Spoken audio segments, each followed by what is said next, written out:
মহারাজ, আজকের এই শুভ দিনে আপনারা সবাই একত্রিত হয়েছেন এবং আমরা কিছু বলুন। অতক্ষণ তো বললাম, আরো তো শুনলেন, আরো কি বলবো বলুন। এই মেলা করে আপনি কতটা দেখুন, আমাদের উৎপত্তি হচ্ছে আনন্দ থেকে। সম্পূর্ণ বিশ্ব ব্রহ্মাণ্ড যে উৎপন্ন হয়েছে, উপনিষদের মন্ত্র আনন্দাধ্যেব খলু ইমানি ভূতানি জায়ন্তে আনন্দেন জাতানি জীবন্তি আনন্দম প্রয়ন্তি অভিসম্বিশন্তি আনন্দম ব্রহ্মেতি ব্যজানাৎ।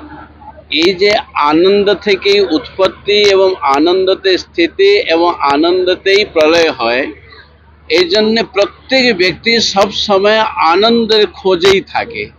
যেরকম আগুন জ্বালালে প্রদীপ যখন জ্বালে, প্রদীপের শিখা উপরের দিকে যায়, কেননা প্রদীপের যে মূল স্রোত হচ্ছে সূর্য, অগ্নির মূল স্রোত হচ্ছে সূর্য।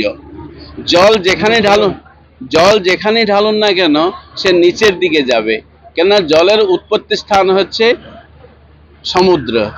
ঠিক সেরকম প্রত্যেক মানুষ সব সময় চায়, মানুষ কেন, প্রত্যেক প্রাণী কুকুর বিড়াল পর্যন্ত সকলে চায় আনন্দে থাকতে। আনন্দ পাওয়ার জন্য সকলে সবসময় চেষ্টা থাকে, আর নিজের স্বরূপ আনন্দ না পাওয়ার জন্য বাইরের বিষয় দিয়ে যদি কিছুটাই আনন্দ পায় তার পূর্তি করতে চায়। এই হচ্ছে মেলা আদির উদ্দেশ্য। এটা যেটা হয়েছে সম্পূর্ণ অনুচিত। প্রথম তো বলেছে, যেটা শুনি, কার্তিক মহারাজকে নিয়ে, প্রদীপ্তানন্দজিকে নিয়ে হয়েছে, তো উনি প্রত্যক্ষ রাজনীতি করছে। সংবিধানকে এমন কোন নিয়ম আছে যে সাধু হয়ে রাজনীতি করতে পারবে না?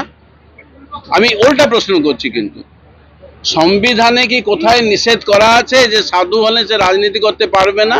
সেও দেশের নাগরিক, সেও দেশের নাগরিক, দেশের প্রতি তারও একটা উত্তরদায়িত্ব আছে। যদি রাজনীতি করেও, রাজনীতি উনি করছেন কি না করছেন সে বিষয়ে আমি বলছি না, যদি করে তো এটা অপরাধ কোথায়? রাজনৈতিক কিছু লোকেরই জন্য ওটা ব্যবস্থা আছে? প্রত্যেক প্রাণী, প্রত্যেক মানুষের জন্য রাজনীতিতে অধিকার আছে, বিশেষ করে গণতন্ত্র রাষ্ট্রে। বর্তমানে বাংলায় হিন্দু বিরোধী একটা হাওয়া চলছে। কেবল বাংলা কেন, বাংলাতেও চলছে, কর্ণাটকেও চলছে, কেরলে তো খুবই চলছে, ভারতবর্ষে অনেক জায়গায় হিন্দু বিরোধী হাওয়া খুব চলছে। এবং হিন্দু ধর্মকে নষ্ট করার জন্য 70 বছর ধরে চেষ্টা হয়েছে। আপনি কি সাধুদের সাথে পা মেলাবেন? হ্যাঁ, দরকার পড়লে মেলাবো, কোনো আপত্তি নেই আমার। আপনার নাম? স্বামী প্রজ্ঞানানন্দ সরস্বতী। কোন আশ্রমে? এই শঙ্কর মঠেই থাকি।